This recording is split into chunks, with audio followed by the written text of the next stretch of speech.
Hey beer fans! My name's Steve Jagger. This is another BeerNative beer review, and in this one I'm going to be looking at a beer I got in the supermarket. Yes, that's happening a lot lately because it'll die down, I promise. But a lot of the supermarkets in the UK have suddenly clued in that people aren't going to pubs, and I think that's the reason, and they've really upped their beer variety game by tapping into the vast craft beer market in the UK. This one, I think, and in fact, this entire week, I'm going with darker beers. I've been hitting the IPAs and the later varieties, and even the sours harder than any of those. And so it was time to give the darker varieties a fair shake. In this one, I'm going to be sampling one from Wilde Brewing Company, up in Leeds, surrounded by amazing other breweries in that space. They have a tendency towards beers that sound kind of crazy. Raspberry cream donut pale ale. Export chocolate fudge brownie stout. I don't know what the export means there. Mango and passion fruit milkshake IPA. Maybe that's not too crazy, but there's just, if you check their website, let's take a look there. Yeah, there's just a ton of crazy going on. And it really made me want to go to their shop and just buy a whole lot and maybe do a whole week like I did with Siren, dedicated only to them. That would be pretty cool. But for now, this will be the first one I've had from them. And this one's called Explicit Emphasis. Let's take a look back in the beer fridge. I got the camera turned on. Yeah, very cool art. I like it. It drew me to it. I saw it in the shop and it did the job, right? All their art is very kind of cuckoo and very certainly adhering to the craft beer trend toward exotic art. And I like it. So let's get it out and take a look. And grab a glass while we're at it. Alrighty, so there it is. There's the wild art you saw. History of Wilde. They started in 2010. I think it was a guy named Kieran. In fact, I think that's meant to be Kier there on the label and a sort of cartoon wearing a onesie outfit. This is a salted caramel stout, by the way. Explicit emphasis at 4.9%. Actually, tomorrow I'm going to be doing another salted caramel stout in direct comparison called Choo Choo, and it's from America. But it's 6%, so very similar. So I'll make some comparisons tomorrow. Tune in for that one if you want to check it out.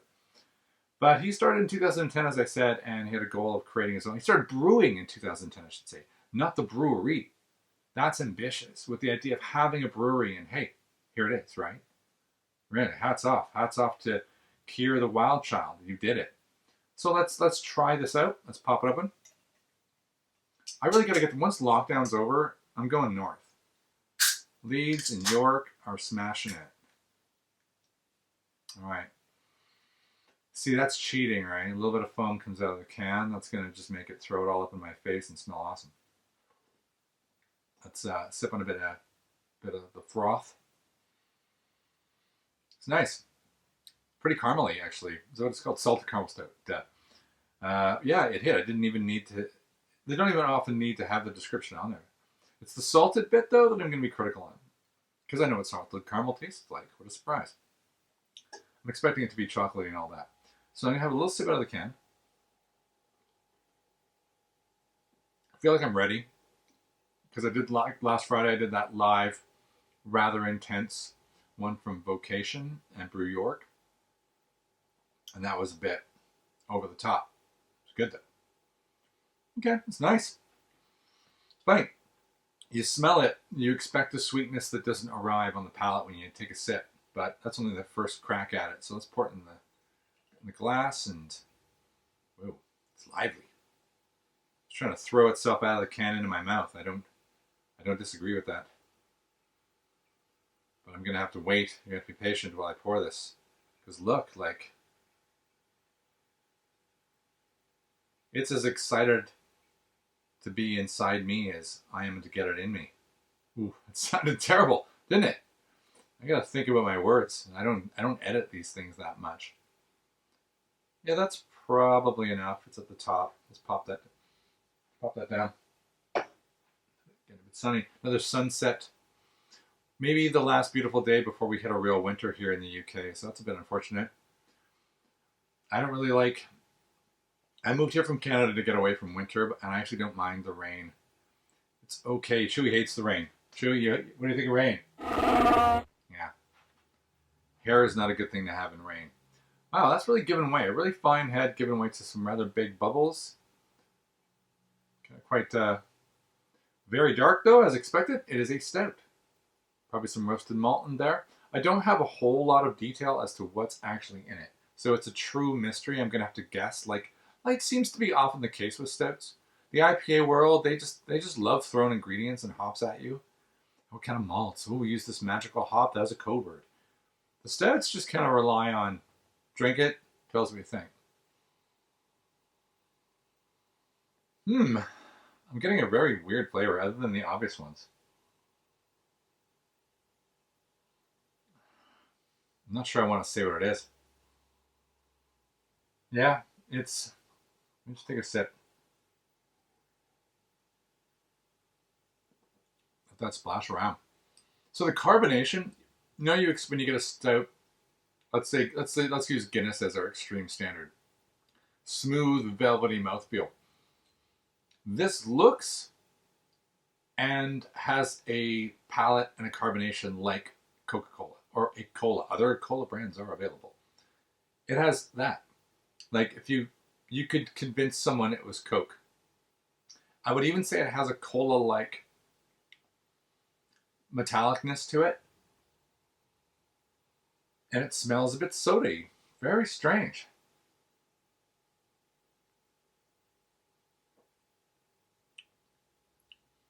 The sweetness is very, I'm going to say it, cola-y. It's interesting that would come up. Because I've been talking with Life is Brutal in Germany about cola beer, which is what Germans, they put cola in beer. I think you can even buy it. Sounded horrendous. I'm sipping this thinking, this kind of tastes already out of the box like cola mixed with a bit of beer. Or maybe a little bit of root beer.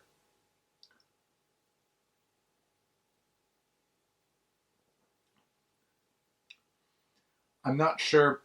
The nose is caramel and chocolate, but the taste, it is a bit like there's a little bit of saltiness there, but it's softer. I guess it's dark, but it feels a bit dark lagery, or maybe a dark or black IPA, like that.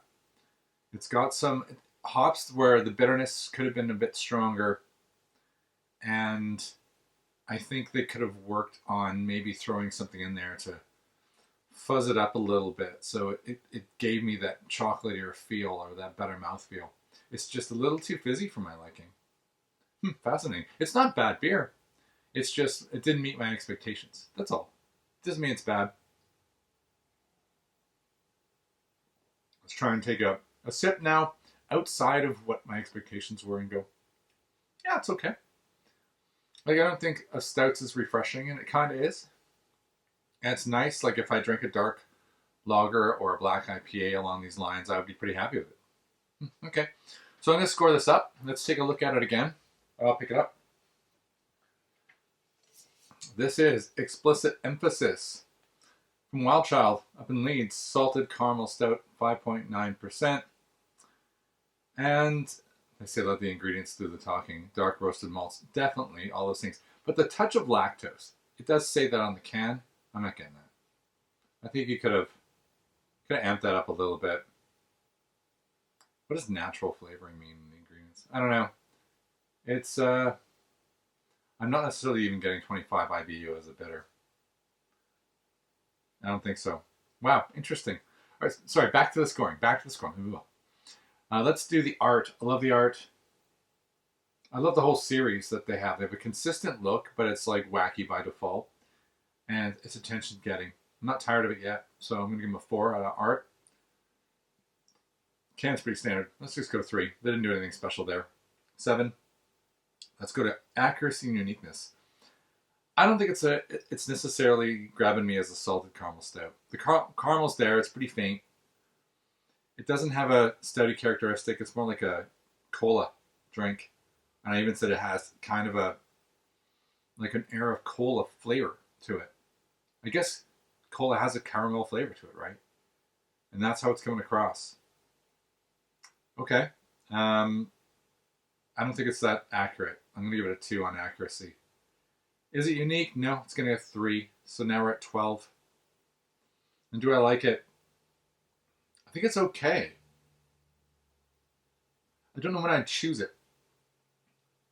Probably going to go with a 7 on flavor. So it's a 19, which is pretty mediocre, I guess. It's probably just going to creep up to like about a 3, just over a 3, because an 18 is exactly a 3. This is going to be, it may not even make 3.25 on Untapped. It's just okay. You know, the best thing about it is the art and the look and the kind of vibe of the brewery. I love all that. I'm still going to order a bunch and go to town on it at some point, because I bet you some of it's going to be just unbelievably good. That was Explicit Emphasis by Wilde. Not necessarily mine. It looks and tastes a bit like a slightly alcoholic Coke with a bit of stout poured in it. So 3-ish. I'm looking forward to trying other ones, though. Don't be dissuaded from Wilde or even this beer. If you like cola and you love cola beer, if you're in Germany and you come over here and you're like, oh man, this is the stuff. Get it. Get it. And hopefully watch out for a collaboration I'll be doing with Life is Beautiful soon, talking about this, not this style of beer, talking about actually cola beer and what it is. Hopefully it's not just affected my review because it was on my mind. I have a whole series called What Makes This Beer Good. Check it out. All right. Thanks for watching. Steve out. Please subscribe to the channel. I try and dive into, tell you the history of the brewery, tell you all about why I like the beer and what typically I would expect from it if you're new to salted caramel stouts. Hopefully you learned a little bit about them. And if I can give you some background detail on what makes this beer or what should make this beer great, I do that.